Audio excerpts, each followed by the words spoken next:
I never forgot the way they laughed at me, the way their eyes scanned my cheap, worn-out clothes as if I were a stain on their perfect world. Every whisper, every insult, every moment of humiliation, it all stayed with me. I grew up in a small, crumbling house at the edge of town, a place people pretended not to see. My mother worked endless shifts as a cleaner. My father left before I could remember his face, and I was just the poor girl in a rich kid's school. Everything about me was different from them. Their world was gold-plated, while mine was rusted metal. They wore designer clothes, I wore hand-me-downs.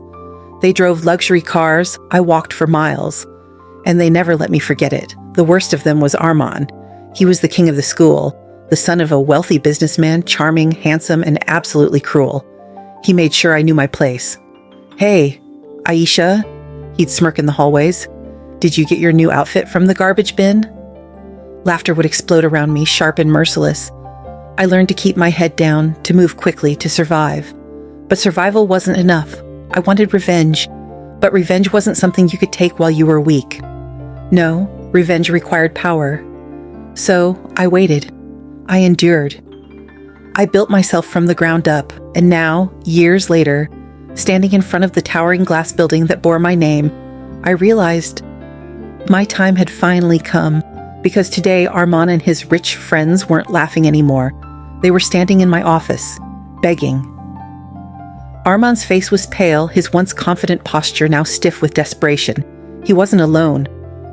Behind him stood Sana, Fahad, and Zohaib, his old clique, the same people who used to mock me relentlessly, the same people who made my life hell. Now, they looked nothing like the untouchable elites they once were. Their designer clothes couldn't hide the stress in their eyes, the tension in their shoulders. They were drowning. "Aisha, you have no idea how happy we are to see you." Armand forced a smile, his voice dripping with forced politeness. I leaned back in my leather chair, watching them squirm. "Really?" I tilted my head. "Because the last time we met, you weren't exactly thrilled to see me." Zohaib shifted uncomfortably. Sana avoided my eyes. Fahad let out a shaky breath. "Good. Let them feel the weight of this moment." "Look," Armand tried again. "We know we weren't the nicest people back in school, but that's in the past, right? We're here because we need your help."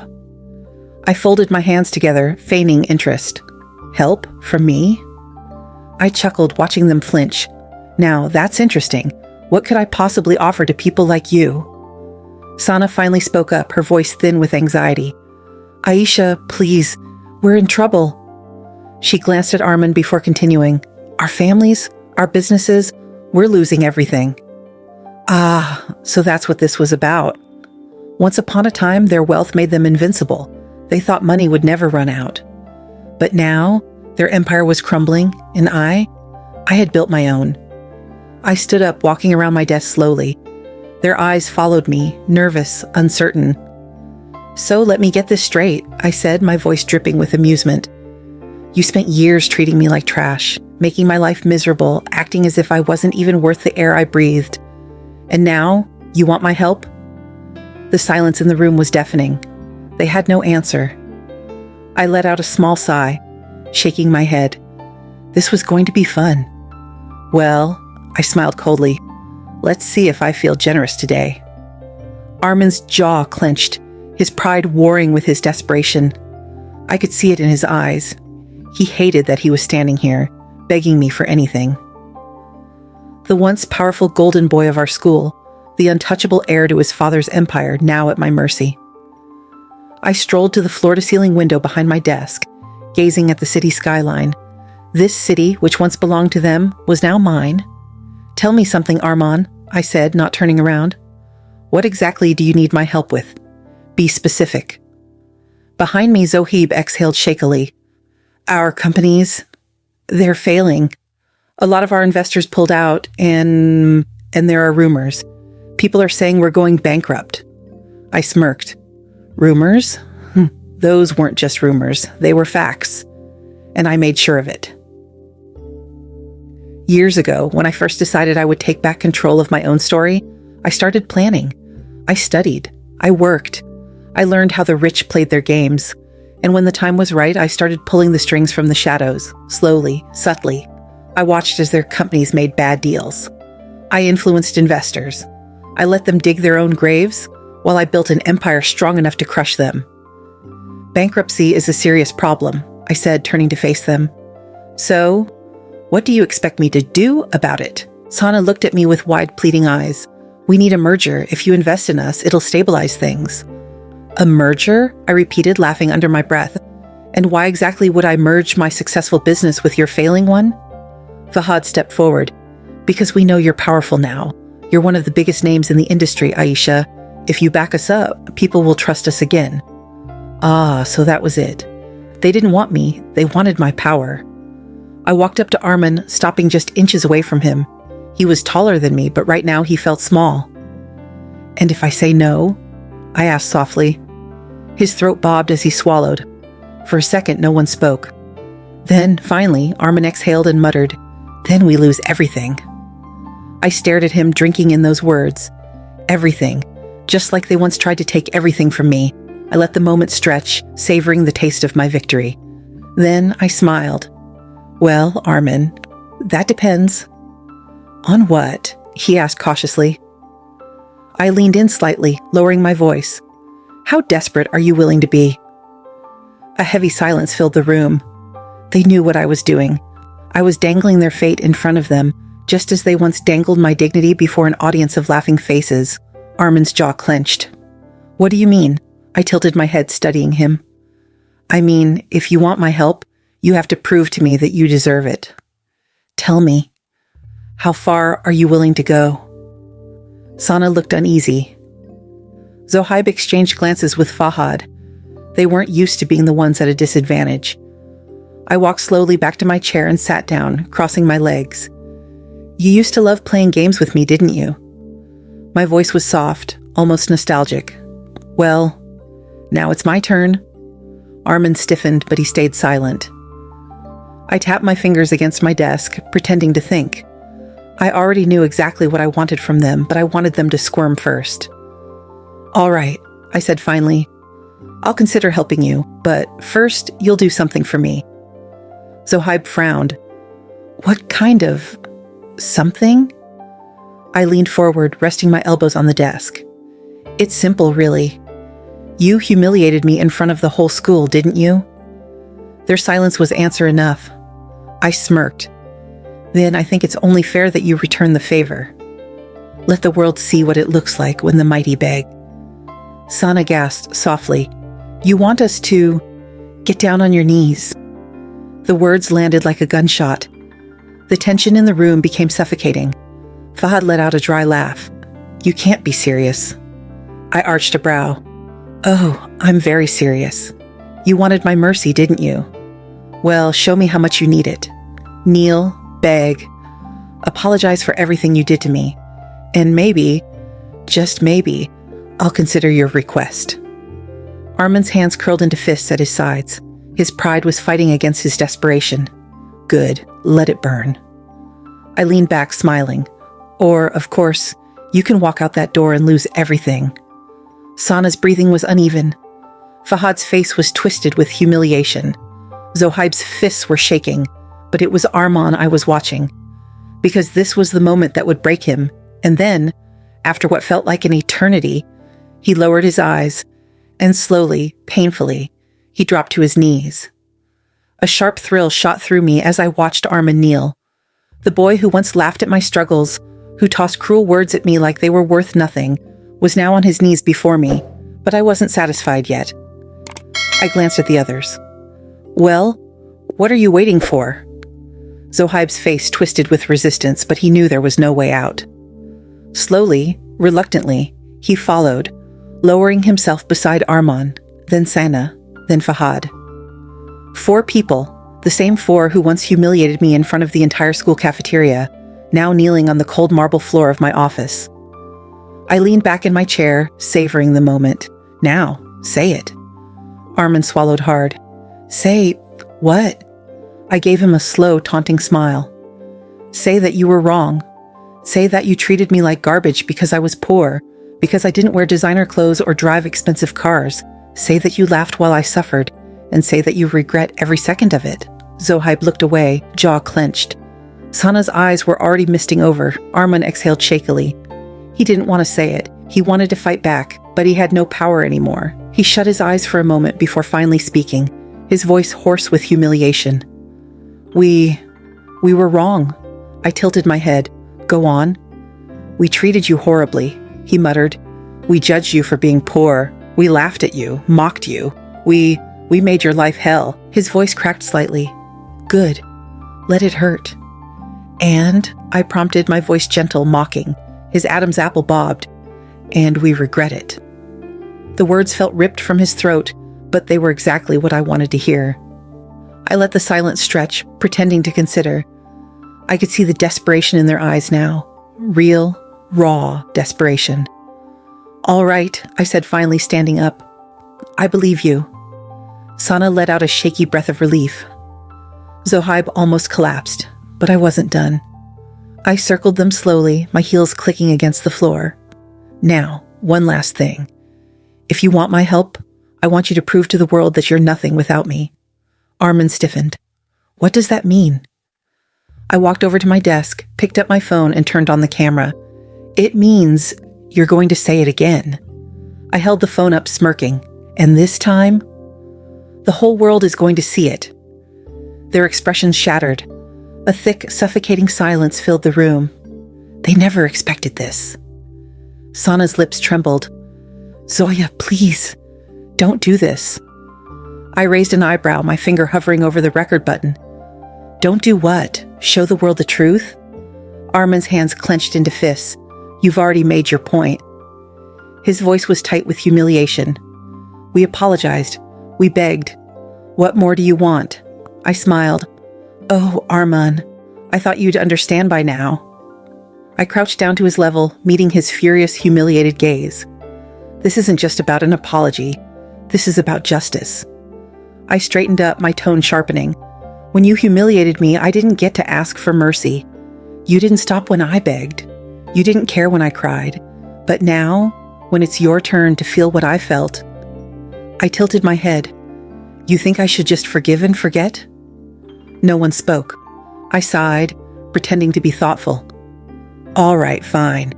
If you don't want to record a video, I have another idea. They perked up slightly, hope flickering in their desperate eyes. I walked to my desk and tapped my phone. There's a press conference happening in an hour. Journalists, cameras, the whole world watching. If you want my help, you'll go up there and tell everyone what you did to me. Zohaib's face drained of color. You want us to confess? In public? I leaned forward. Word for word. Tell them about the cruel jokes, the taunts, the way you made me feel worthless. Tell them why you're kneeling in front of me right now, begging for my help. Sana's breath hitched. She knew there was no way out. Arman's jaw tightened, his entire body trembling with barely contained rage. And if we refuse, I let out a soft chuckle, then you lose everything. I gestured around. Your father's business, your careers, your future.